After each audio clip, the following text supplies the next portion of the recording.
नमस्कार दोस्तों, आज हम जीवन की मौलिक इकाई अध्याय का तीसरा भाग पढ़ेंगे।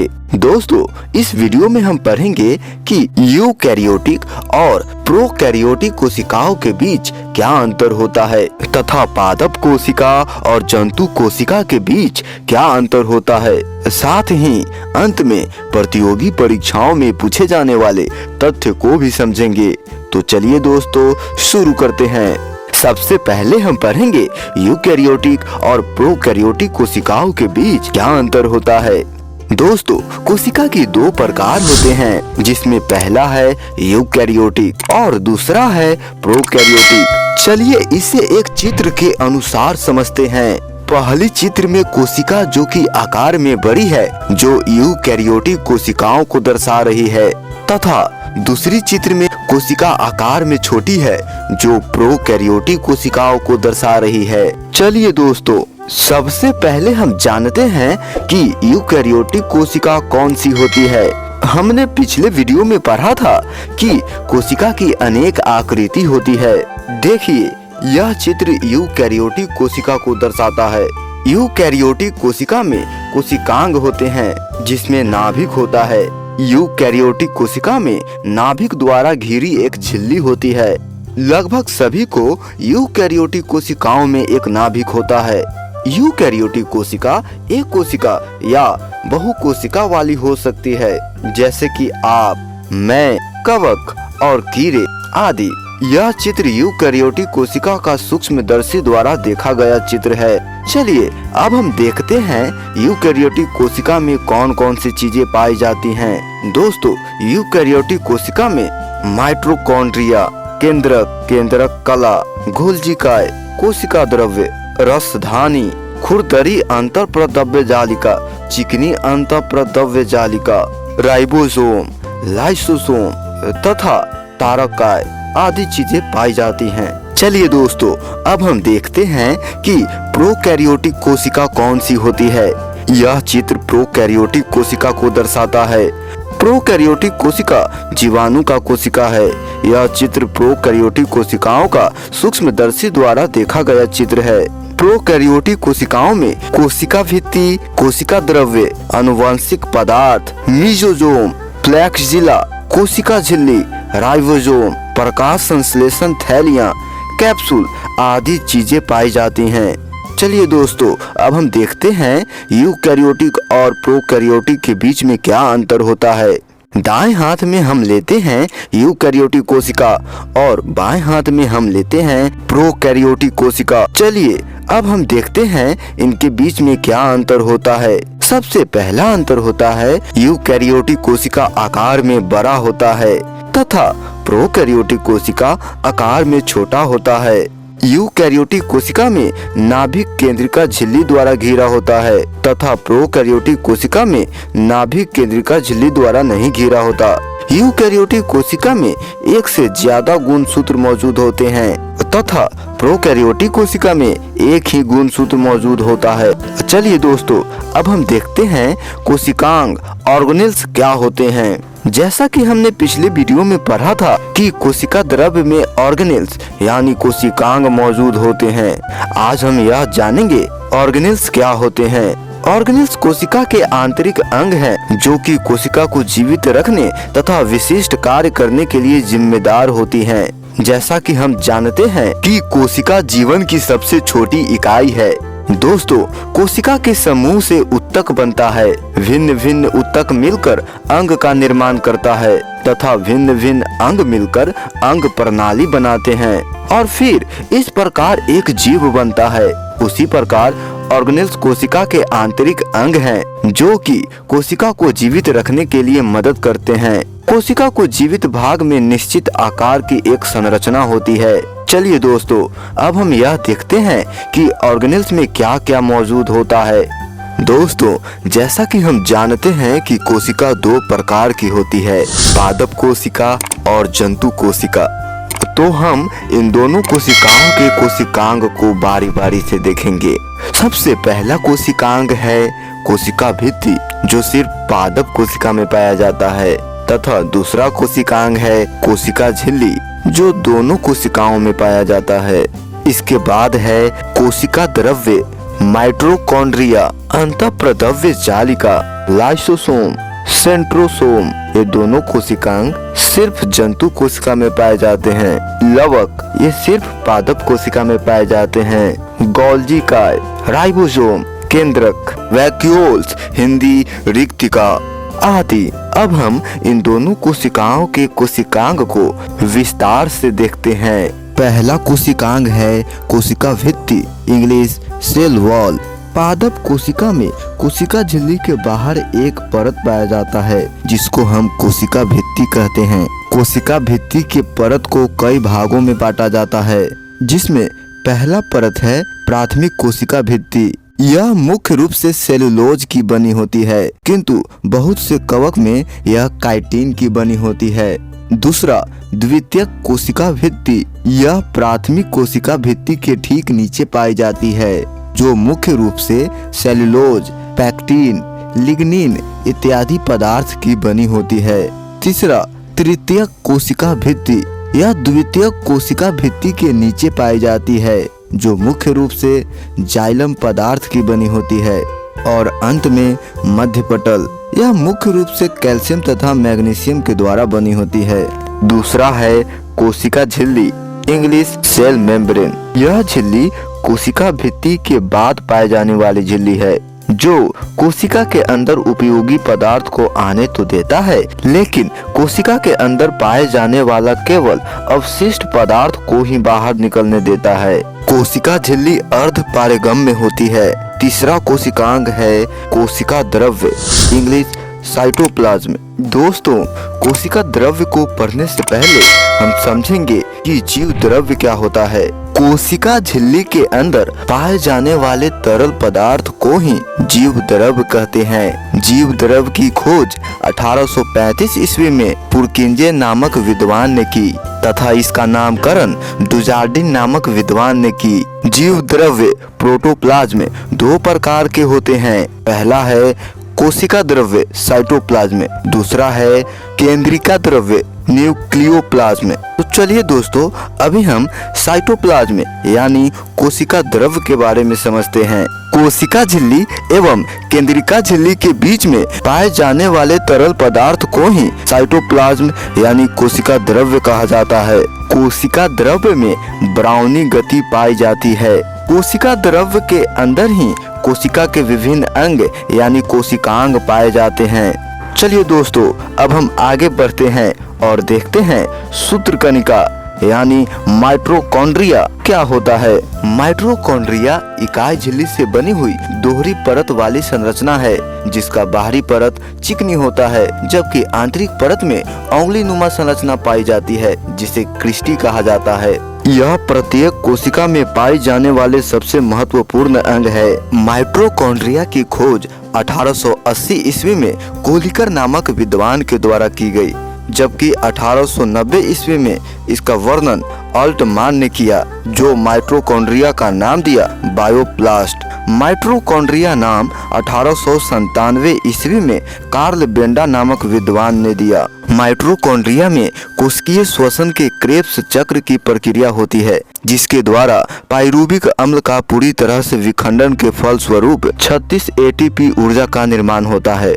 माइटोकॉन्ड्रिया में एक विशेष कण पाया जाता है, जिसे F1 कण या ऑक्सीजोम कहा जाता है। इसका कार्य एडीपी को एटीपी में बदलना होता है। माइटोकॉन्ड्रिया को कोशिका का ऊर्जा घर या पावर हाउस कहा जाता है। चलिए दोस्तों, आगे बढ़ते हैं और देखते हैं अंतःप्रद्रव्य जालिका एंडोप्लाज्मिक रेटिकुलम क्या होता है।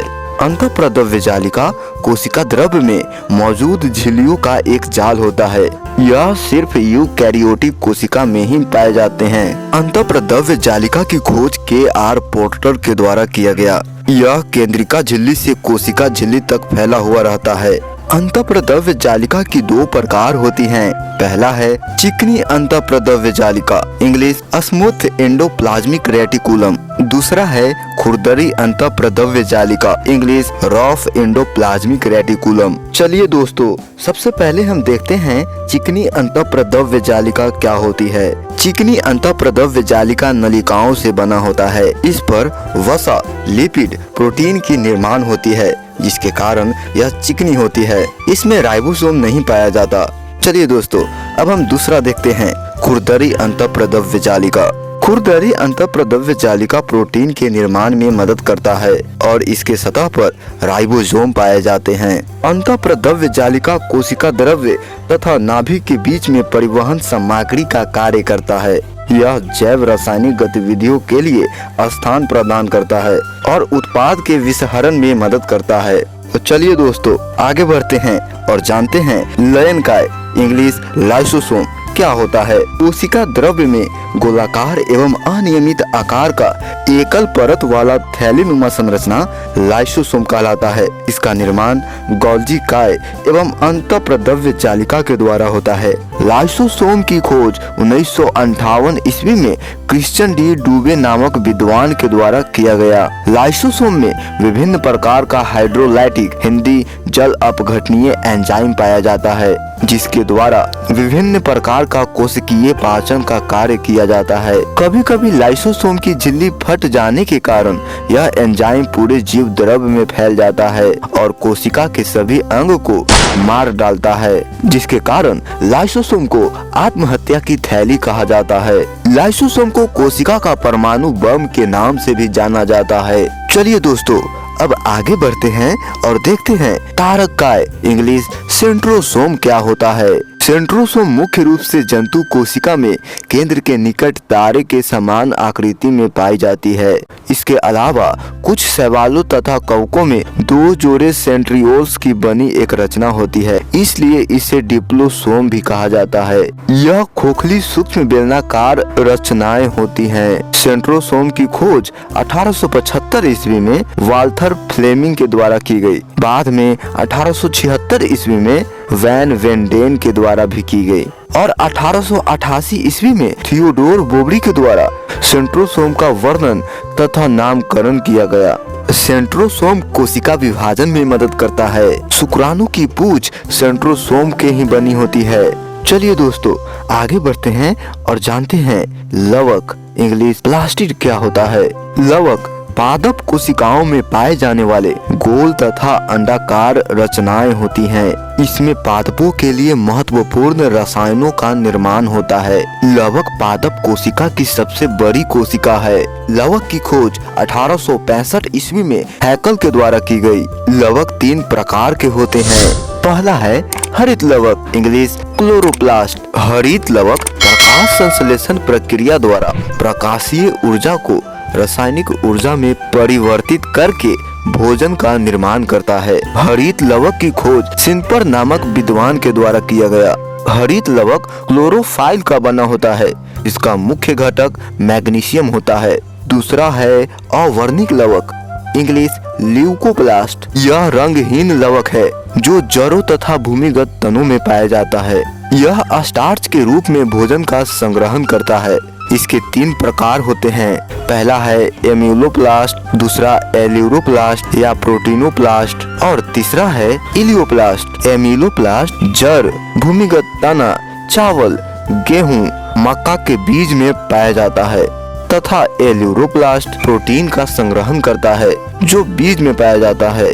इलियोप्लास्ट बीज में वसा का संग्रहण करता है और अंत में तीसरा है वर्णी लवक क्रोमोप्लास्ट। यह पादप कोशिका में पेड़ पौधों को रंग प्रदान करता है, जिसके कारण यह कई प्रकार का होता है, जैसे टमाटर का लाल रंग लाइकोपीन के कारण, गाजर का लाल रंग कैरोटीन के कारण, चुकंदर का लाल रंग विटरनिन के कारण, सेब का लाल रंग एंथ्रोसाइनिन के कारण। चलिए दोस्तों, आगे बढ़ते हैं और देखते हैं गोल्जी काय इंग्लिश गोल्जी बॉडी क्या होता है। गोल्जी काय प्रत्येक कोशिका में केंद्रक के निकट पाए जाने वाला एक थैलीनुमा संरचना होता है।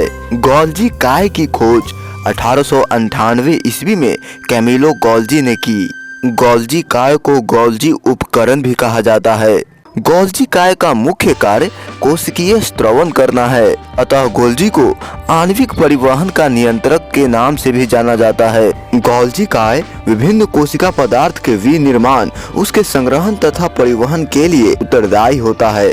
गोल्जी बॉडी से विभिन्न प्रकार का एंजाइम निकलता है जो लाइसोसोम को निर्माण करने में मदद करता है। गोल्जी काय कोशिका विभाजन के समय सेल प्लेट का निर्माण करता है। चलिए दोस्तों आगे बढ़ते हैं और देखते हैं रिक्तिका इंग्लिश वैक्यूल्स क्या होता है। रिक्तिकाएं एक हरी झिल्ली से घिरी तथा तरल पदार्थों से भरी रचनाएं होती हैं। इसका खोज 1676 ईस्वी में एंटोनी वॉन लीवनहॉक ने किया। रिक्तिका का मुख्य कार्य जल को संग्रह करना होता है। रिक्तिका पादप कोशिका में बड़ी तथा जंतु कोशिका में बहुत छोटी होती है। पेड़ पौधों में स्फीति इंग्लिश टार्जर का गुण रिक्तिका के कारण ही उत्पन्न होता है।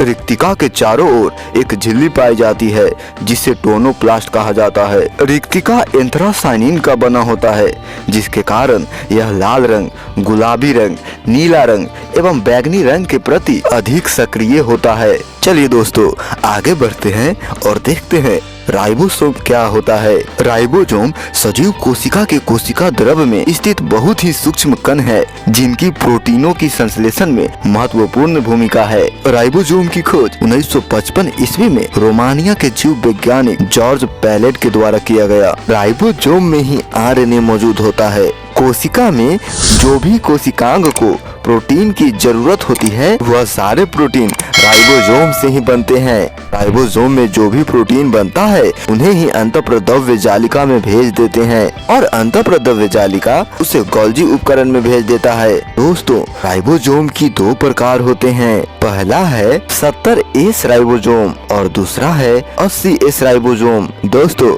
हम समझते हैं एस का अर्थ क्या होता है। दोस्तों एस का अर्थ अवसादन गुणांक होता है जो राइबोसोम की आकार मापने की इकाई होती है। चलिए दोस्तों अब हम देखते हैं कि 70S क्या होता है।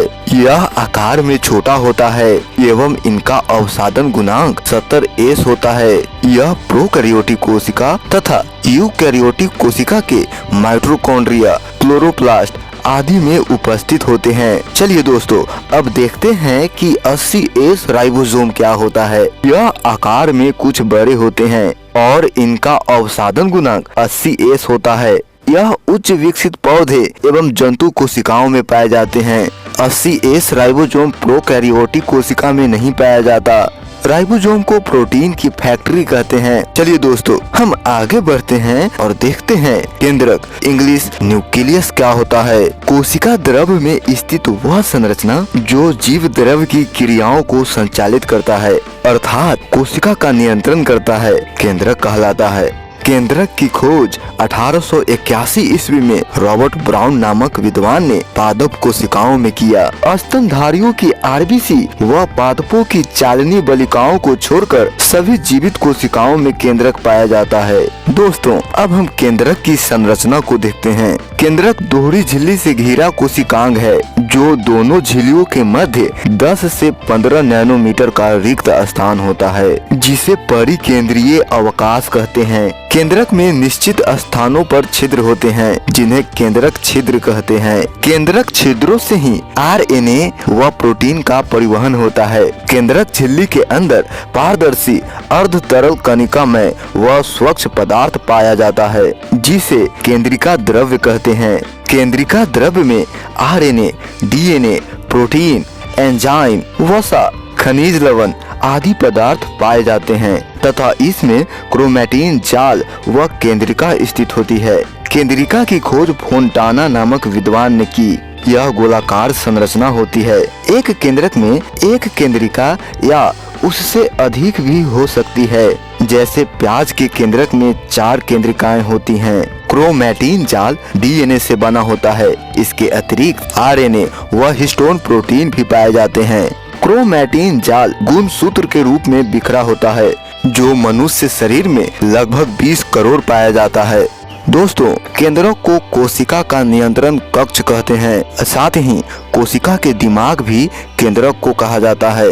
दोस्तों अब हमने कोशिका के सभी कोशिकांगों को पढ़ लिया है तो चलिए अब जानते हैं जंतु कोशिका और पादप कोशिका के बीच क्या अंतर होता है। दाएं हाथ में हम लेते हैं जंतु कोशिका और बाएं हाथ में हम लेते हैं पादप कोशिका। पहला अंतर है जंतु कोशिका आकार में छोटी होती है तथा पादप कोशिका आकार में बड़ी होती है। दूसरा अंतर, जंतु कोशिका कोशिका भित्ति से नहीं घिरा होता तथा पादप कोशिका कोशिका भित्ति से घिरा होता है। तीसरा अंतर, जंतु कोशिका में लवक नहीं पाया जाता तथा पादप कोशिका में लवक पाया जाता है। चौथा अंतर, जंतु कोशिका में रिक्तिका यानी रसधानी छोटी होती है तथा पादप कोशिका में रिक्तिका यानी रसधानी बड़ी होती है। अब हम पांचवा और अंतिम अंतर देखते हैं। जंतु कोशिका का आकार गोलाकार या वृत्ताकार होता है तथा पादप कोशिका का आकार आयताकार होता है। दोस्तों, आज के इस वीडियो में हमने कोशिका के सभी कोशिकांगों को विस्तार से पढ़ा है तथा यूकैरियोटिक और प्रोकैरियोटिक कोशिकाओं के बीच में अंतर को भी पढ़ा। साथ ही जंतु कोशिका और पादप कोशिकाओं के बीच के अंतर को भी पढ़ा। दोस्तों, इस विषय से संबंधित प्रतियोगी परीक्षाओं में पूछे जाने वाले तथ्य हम YouTube शॉर्ट्स वीडियोस के माध्यम से पढ़ेंगे ताकि यह वीडियो लंबा ना हो। दोस्तों, हमें आशा है कि यह वीडियो आपको जरूर अच्छे से समझ में आया होगा। तो हमें आपसे अनुरोध है कि इस वीडियो को ज्यादा से ज्यादा दोस्तों के साथ शेयर कीजिए और आपका जो भी डाउट इस विषय से संबंधित रह गए हो तो वह भी हमें कमेंट बॉक्स में लिख कर भेजिए ताकि मैं उसका समाधान कर सकूं। और साथ ही दोस्तों, इस चैनल को सब्सक्राइब कर बगल में दिख रही बेल आइकन घंटी को भी दबा दें ताकि ऐसे ही मजेदार वीडियो सबसे पहले आपके पास पहुंच जाए। दोस्तों, जाते जाते एक और बात, अगर यह वीडियो आपको बहुत अच्छा लगा हो तो इस वीडियो को लाइक भी जरूर कर दीजिए ताकि मेरा मनोबल ऐसा ही बना रहे। तो चलिए दोस्तों, अब समय आ गया है आपसे विदा लेने का। तो बाय बाय दोस्तों।